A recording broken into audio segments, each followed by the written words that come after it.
Backfist Customs Glitter channel, and today I'm going to teach you how to care and clean your molds. So I really try to keep mine pretty clean. This was a little difficult for me to try to find a couple that hadn't like cleaned off right away. But this one, we've got glitter specks, and then I've got a big glob right here. All of these big globs, I'm just gonna pick right off. Those come right off. And I don't wanna put that in my sink. I wanna try to catch all that.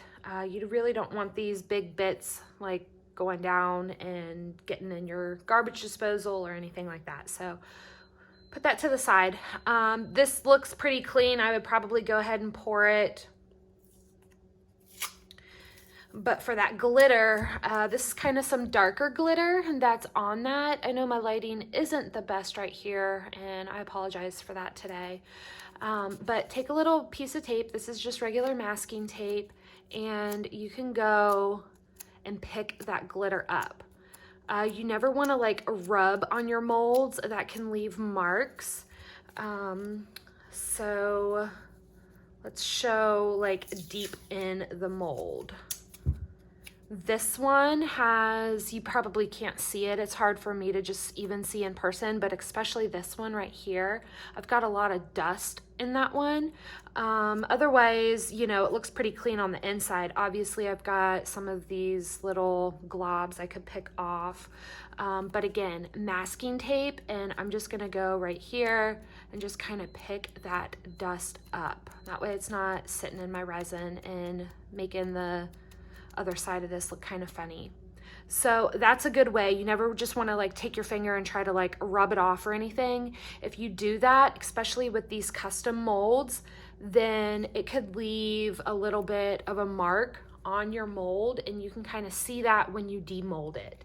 So avoid putting your fingers on there, even like a gloved finger. If you rub it, then there's a potential to kind of like scuff that silicone up and kind of take away the shininess of it. If you do kind of mess up your mold like that though, just when you demold it, it's just gonna need a top layer. Usually if you put a little top layer over where it looks a little cloudy from where you kind of scuffed it up a little bit, if you put a top layer of resin over it, then usually it looks fine, it looks great. So masking tape, picking your globs off. Also, you can just use a alcohol pad and just kind of rub it in there, clean that off. It does look a little bit wet. You can leave it, let it dry, or you can pour your resin right on top of it. Just a little bit of alcohol there on the bottom. It's not really going to do anything besides help maybe pop a bubble or two.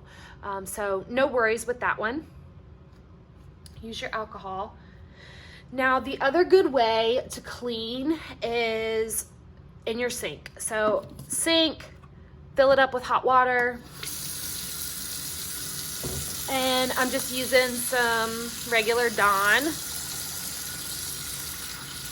Put a good little amount in there. These ones, like I said, they're not too dirty, but we're gonna wash them anyways. I'm gonna set those in there. Now, these bad boys look horrible. That one's not too bad. This one is the really bad one, I think. So this might not come all the way clean, just because I don't clean it after every use and it gets really caked on there, and that's okay, but I need to clean it up a little bit. This one's not horrible. I think my brown is stained on there, just because it's a dark color on the white. No big deal.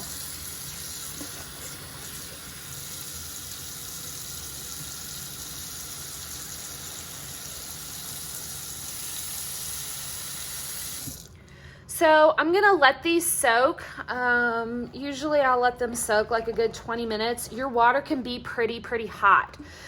Silicone can handle the heat. Your water is probably not going to be too hot from your sink, especially if you can stick your hand in it. I mean, it might be too warm to kind of leave your hand down in there, but your sink water is probably not going to get hot enough to hurt your silicone in any way. So you should be okay with that. And let them soak. That warm soapy water really starts to pull everything up on its own. Also, get you a little cheapy toothbrush. This is a clean one. It's actually a brand new one. I usually just keep one under my sink for cleaning my molds. Dollar Tree. Just go to the Dollar Tree and get a cheap one.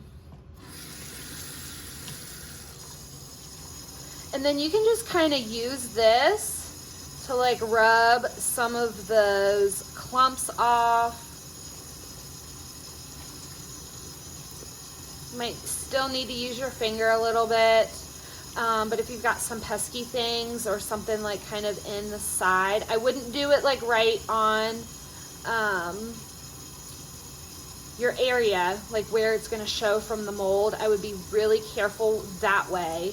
But these soft, it's very soft brush though. I made sure I got a soft one. So if you need to kind of do a little bit of scrubbing, this would be a good way. Now I'm gonna scrub pretty hard on all of my mats. So I wanna try to like get that stain up a little bit, scrub it pretty well. Once they're washed off, pull a couple more pieces off of there. Make sure all my soap is off. I'm gonna set it to the side, and then I don't really care about where, like around the outsides of my mold, but in my mold itself, I don't want it to leave any watermarks. So I'm just gonna take a lint-free towel. This is actually another Dollar Tree purchase, and pat it. Again, you do not want to rub because even with the towel, you can potentially kind of scuff it up a little bit. So just kind of like blot it dry. That way you don't have any watermarks on it.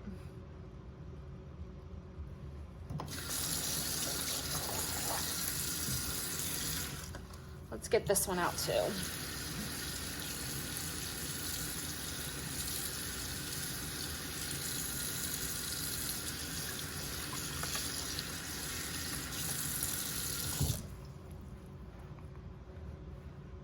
So this one, it's gonna be harder for me to get my towel down in there. I might be able to do just a little bit. So for this one, I'm probably gonna flip this one over to let it dry. So that way the water kind of falls down a little bit, and hopefully I don't have any watermarks. If I do feel like I see a watermark or something in there before I pour my resin, then these little alcohol pads are perfect because that will go right down in there and kind of clean it off. So let's scrub these mats a little bit.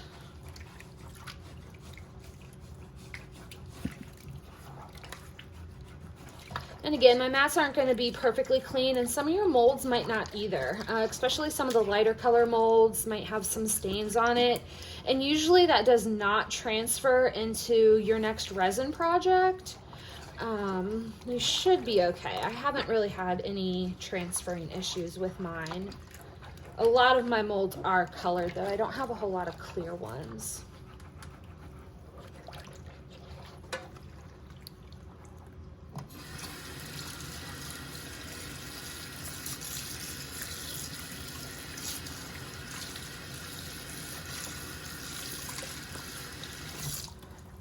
Now all my clumps are off of this. I do have some stains, but at least it's nice and smooth. So when I put a mold on here, it's gonna lay nice and flat and I won't have any issues. I just kind of take my rag and just try to dry it off a little bit. And then I just lay this out on my tables and let it dry all the way.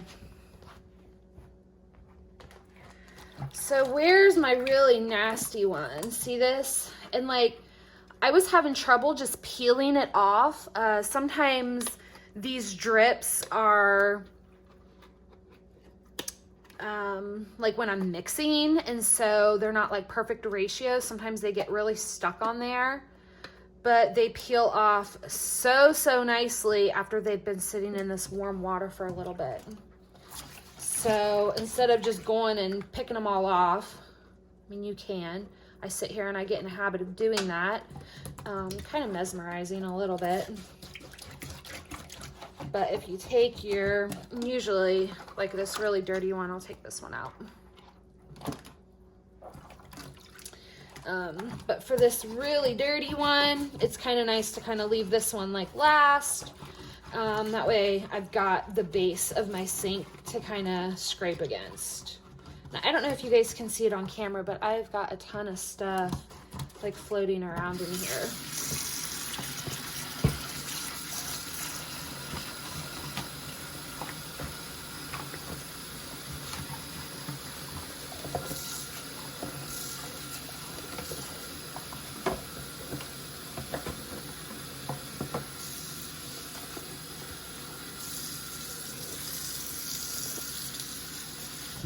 It is nice to have like a little catcher at the bottom of your sink, like a little strainer underneath of your plug. That way all of your little bits, again, are not going down into your garbage disposal or anything like that. You can just kind of pick them out and see, like this one was probably not a very good mixture of epoxy. That one was pretty stuck on there. But that way, if you've got your little strainer, you can just take your little bits and throw them right into the trash. This one I'm going to let soak for a little bit, just because it's so dirty, but already it looks a lot better. I've got a lot of those chunks off of there. And when you store your molds, just be careful. I try to lay them, I've got actually a dresser that I'm dedicated just to molds. I laid a sheet of parchment paper on the bottom of the shelf. That way the silicone isn't against the wood and picking up little wood bits or anything. So put a little piece of like wax or parchment paper down. And then, you know, I tried it, there's several molds that are exactly this rectangle size. So I will stack those on top. But be careful, because if you stack things on top of each other and like one is heavier than the other, you just want to make sure that nothing's like sitting down in your, like where you're actually going to pour your resin, because it could leave a little bit of a mark there.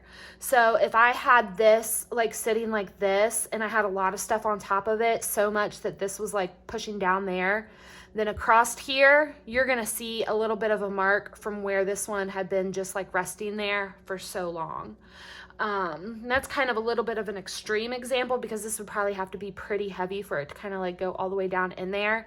But just kind of think and pay attention to how you're stacking them on top of each other and storing them, especially these thicker custom molds. So I hope that helped you guys. If you guys have any questions, please make sure you drop them in the comments below. If you like the video, give me a thumbs up and make sure you subscribe to the channel for more helpful tips and tricks. I will see y'all next time.